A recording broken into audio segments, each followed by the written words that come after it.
Ok, pessoal, tudo bom? Hoje nós vamos falar sobre o movimento republicano na Amazônia, tá? Foi nosso primeiro tema aí que nós abordamos, mas já foi faz bastante tempo, tá ok? Então é importante aí nós já lembrarmos alguns pontos interessantes com relação a esse tema, tudo bem? Nós vamos falar em iniciar aí o movimento republicano ainda, pessoal, durante a monarquia. Durante a monarquia, nós já vamos perceber algumas, próximos já ao final da monarquia, né? Alguns ideais de mudanças, alguns indivíduos tentando, então, mudar o cenário político, acabar com a monarquia e iniciar, então, uma república.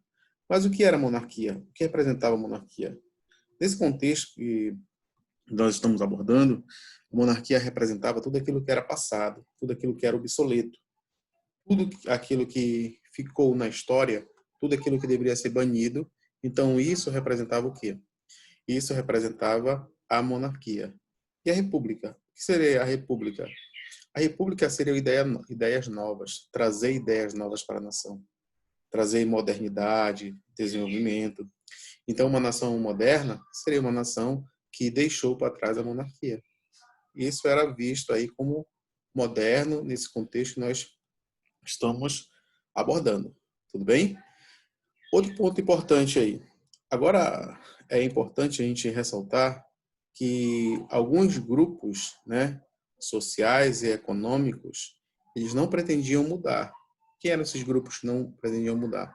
Eram justamente os grupos que se beneficiavam com a monarquia. A exemplo de grandes proprietários de café, grandes proprietários de terra, né? Alguns que recentemente tinham muitos escravos. Então, eles pensavam o seguinte: poxa, se houver mudanças, né? Porque monarquia representa avanço, desenvolvimento. Com certeza, nós iríamos perder o que? Nossos privilégios. Então, com a intenção, ou com o interesse de não perder os seus privilégios, com o foco de não perder seus privilégios, eles queriam, então, que permanecesse como estava. Não queriam mudanças. Então, tu vais perceber também esses grupos, né, no cenário político econômico do país. Tudo bem? Mas chega ao fim o século XIX e o final do século XIX ele chega com mudanças, tá? Eu falei anteriormente para vocês, traz mudanças. A primeira mudança foi o quê? Foi essa mudança política, né? Na última década do século XIX, apesar dessa proclamação da República, 15 de novembro, mas como nós falamos em sala, para o povo, pessoal, o povo que estava ali assistindo o 15 de novembro, eles não entendiam o que era aquilo. Eles não sabiam que estava sendo mudado a política do Brasil. Não entendiam que o Brasil estava deixando de ser uma monarquia e se tornando uma república. Tá certo?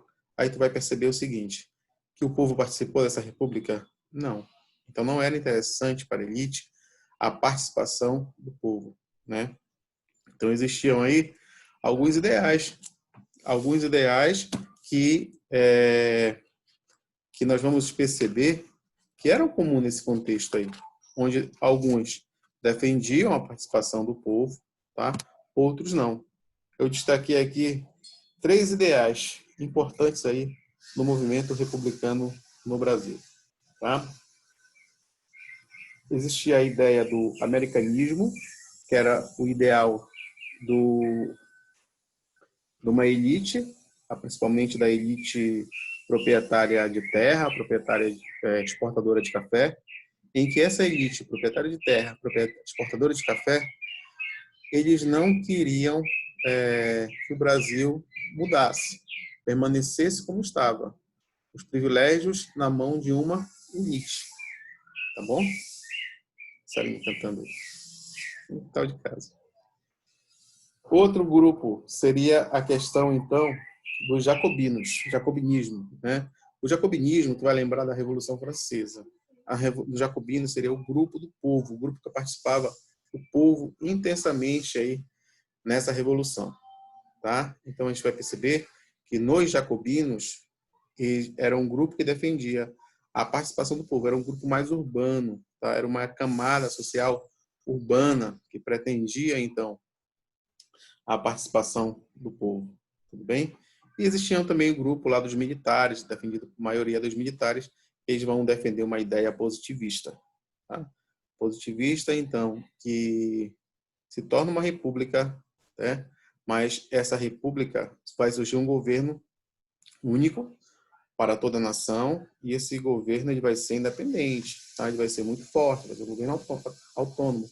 Foi justamente essa ideia aí que foi implantada, então, como república no Brasil, tá certo? Então, nós iniciamos aí o século XX. O século XX, como eu falei para vocês, é um século de transformação, né? É um século de mudanças. Mudanças, principalmente, como surgimento de bancos, indústrias, né? O desenvolvimento do transporte, fortalecimento dos barcos a vapor, das locomotivas, da questão das ferrovias. Isso aí vai ser muito comum nessa sociedade. E principalmente ainda no final, na última década, né? Na penúltima década do século XIX, o final da escravidão. Então, tudo isso aí somado, pessoal, todos esses fatores somados, o final da escravidão, o início do desenvolvimento da mão de obra assalariada, vai trazer a república como algo assim esperado, né? E onde o povo ansiava lá ter, no caso, muitos dos seus direitos que se perdeu ao longo da história assistido, tá bom? Vai surgir então esse ideal republicano, onde nós percebemos aí no Brasil, vai se fortalecer no Rio de Janeiro em 1886 o Clube Republicano. Clube Republicano. E depois de 4 anos se torna então o Partido Republicano. Tudo bem? E nesses dois grupos nós vamos perceber as elites.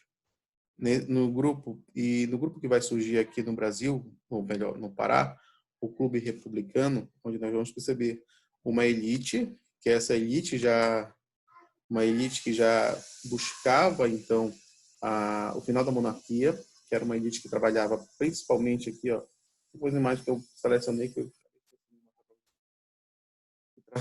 lá o 15 de novembro, né, proclamação da República. Aqui o ideal do Exército, tá? Presente aí em Augusto Conte, filósofo francês, né? Que liderou lá, que criou lá o positivismo, tá bom? E foi muito influente no Exército Brasileiro, tá certo? No Pará nós vamos encontrar o Clube Republicano, tá? Clube Republicano do Pará, onde esse Clube Republicano do Pará, nós vamos perceber que quem faz parte é uma elite local. E essa elite local do Pará, ela tinha uma atividade exclusiva, né? Que era a atividade do látex. Era aqueles grupos que trabalhavam com a exportação do látex, né? Ainda. Só lembrando que, nesse contexto, o látex ainda era a principal atividade econômica da região norte, né? O látex ainda estava trazendo muita riqueza. Ainda não tinha acontecido aquela queda, né, da produção do látex, tudo bem?